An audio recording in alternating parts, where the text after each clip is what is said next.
When you speak about emancipation and when you use the terminology of empowerment and you intertwine it with corporate responsibility or corporate response, what would my wish list be? Would it suffice to say that we are happy having more and more female participation in labor streams and clerical jobs? Or would it be more prudent when we speak about female emancipation vis-a-vis corporate India or Indo-US relationships? I would like to see more and more women in decision-making positions. I would appreciate the fact that they get an equal opportunity to be a part of the administration or the marketing force of a company, or for that matter, the strategic force of a company.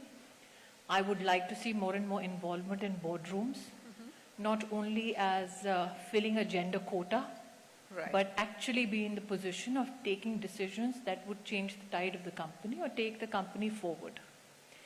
The challenge is, women are judged a tad bit harshly.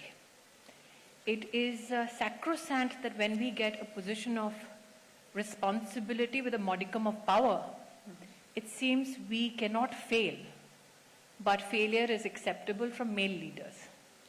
So how would I also envisage emancipation from a corporate structure?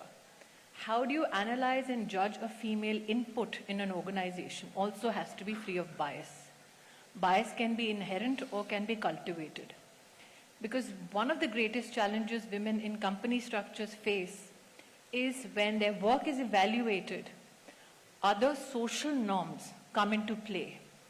For instance, it might not be a case for the women on this podium this afternoon, but many a women at the time of promotions are told, if they are single, they are told one day you shall marry and bear kids. So maybe you cannot get XYZ job. If they are middle-aged, they are told make way for the young. But the young are given another yardstick altogether.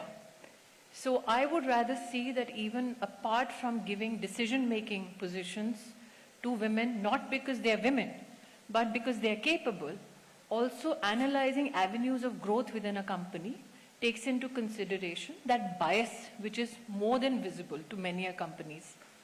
The other part is, when we look at enterprise and women, most of us, it seems, are joyful about the fact that SME sector is flooded with women and entrepreneurs of that nature.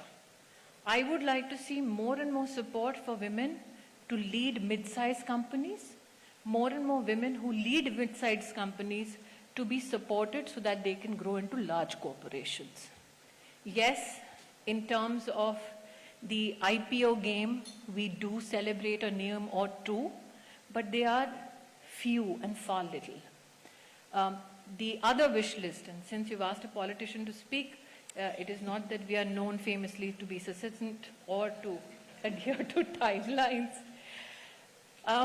The other challenge is, what is the quality of female enterprise or female engagement in the workforce that we are looking at?